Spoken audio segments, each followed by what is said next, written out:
It was a cool spring night in rural Minnesota. The kind of night where the air is tinged with the earthy scent of thawing soil and damp alfalfa. And the only sounds are the hush of wind sliding over open fields and the occasional distant bark of a dog. A night so quiet, so still, it almost feels suspended in time. And somewhere in that stillness, a young man vanished. Brandon Swanson was 20 years old. Funny, kind, full of quiet ambition and dry humor. He had just finished a semester at college and he was heading home. Or so everyone thought. This is the story of one of the most mystifying disappearances in modern America. A case where the land seems to swallow the truth itself, where answers just seem to breed more questions, and where a mother still leaves the porch light on, just in case. Let's take it back to the night of May 13th, 2008. Brandon had been celebrating the end of spring semester with friends in Canby, Minnesota, a sleepy, close-knit town surrounded by a sea of farmland stitched together by dusty roads and endless fields of corn and soybeans. After midnight, he got into his car, a green Chevy Lumina, and set off toward his family's home in Marshall, about 30 miles away. But Brandon never arrived. Somewhere along the way, something went wrong. At 1:54 a.m., he called his parents. His voice was calm, collected, but clearly disoriented. He said he'd accidentally driven his car into a ditch. He wasn't hurt, he was just stuck. So, like any parents would, they jumped into their pickup and headed out to find him. But there was a problem. Brandon wasn't where he said he was. He thought he was near Lind, a small town just a few miles from home. But when his parents drove up and down those rural roads in the ink-black night, calling and flashing their headlights at him, there was no sign of Brandon. No car, no voice in the dark. They stayed on the phone with him for nearly 47 minutes. Brandon sounded frustrated, but not frightened. He told them he could see the lights of Lind in the distance. He said he'd walk toward them and they could just meet him there. He kept talking step after step, gravel and grass, sometimes irritated, sometimes joking. And then suddenly, he stopped.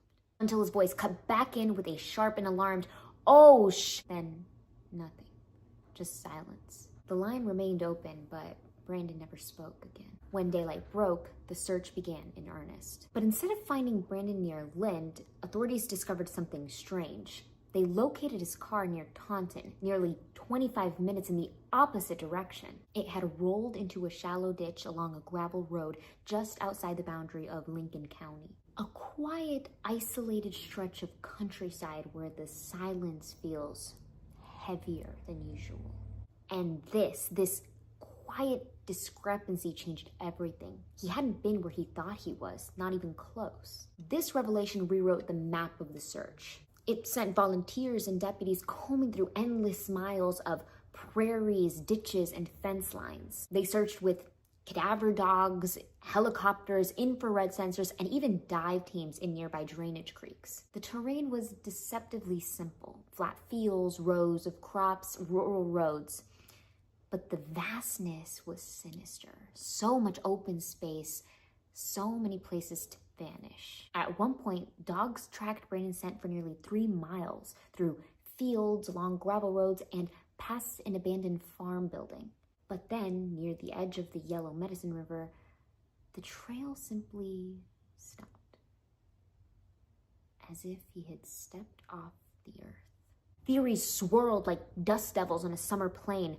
Some people believed that Brandon stepped into the river and drowned. However, the river, though swift in places, was ultimately shallow, and it was meticulously searched. There was no trace of him, no phone, no wallet, nothing. Others speculated Brandon had suffered an accident elsewhere, perhaps struck by a passing vehicle or succumbed to hypothermia. But there were no signs, no drag marks, no blood, no disturbed brush. And Brandon was wearing jeans and a short-sleeved shirt.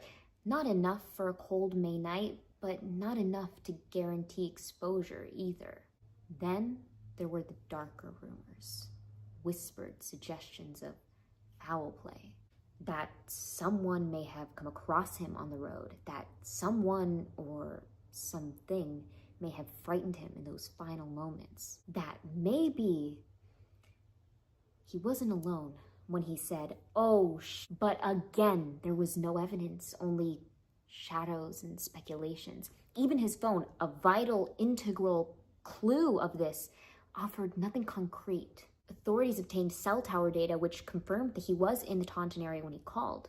But the signal path was narrow, fleeting, no location pings, no texts, just one long final call. For Brandon's parents, Brian and Annette Swanson, the world tilted off its axis that night and never quite righted itself again. They searched every day, every week, every season. Over the years, they have trudged through thick grass, brush, frosted ground, and suffocating summer heat to find a sign, a shoe, anything. They became experts in maps, terrain, river flow, and soil composition. But more than anything, they kept Brandon's name alive.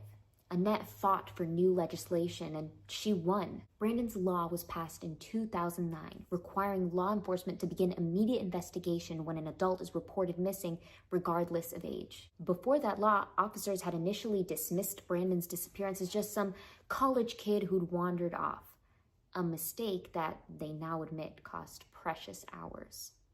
And so, the porch light stays on. Every night, without fail, because even now, more than a decade later, Brandon's mom refuses to give up hope. Maybe he's out there. Maybe he'll come home. Or maybe someone out there knows something. Maybe someone might come forward at some point. Perhaps they've kept something buried, like prairie secrets whispered by the wind. Brandon Swanson's case is simultaneously infuriating and mesmerizing.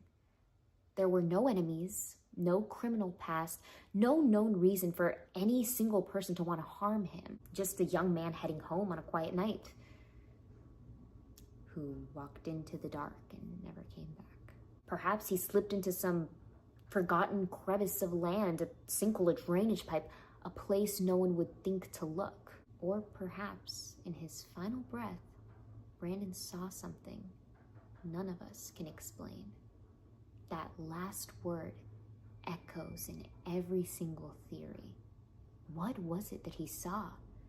A strange animal? A stranger? Up the edge of a cliff? Or something else altogether? Something cosmic and otherworldly? We may never know.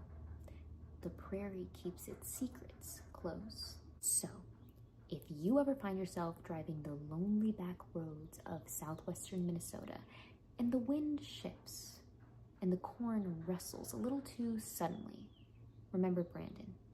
He didn't run away. He didn't leave a note. He didn't have a plan. He was just a young man, tired, thoughtful, probably a little lost, just trying to get home. And somewhere out there in the flat emptiness of a spring night, he disappeared. Who knows? Maybe someday someone will speak. Maybe the land will eventually yield its truth. Until then, the light stays on, waiting, hoping for Brandon. If this story moved you in any way, make sure to like this video, subscribe to the channel for more just like it, and turn on that notification bell so you never miss out ever again. And I want to give all of my love to our incredible donators. Thank you, Marissa Martinez and Kevin Corkill. If you would like to contribute to the channel as well, you can click the link in the description below and leave a donation. Every single bit counts and helps make these videos possible. So I truly, truly appreciate it. I'll see you next time, but until then, stay curious and more importantly, stay safe.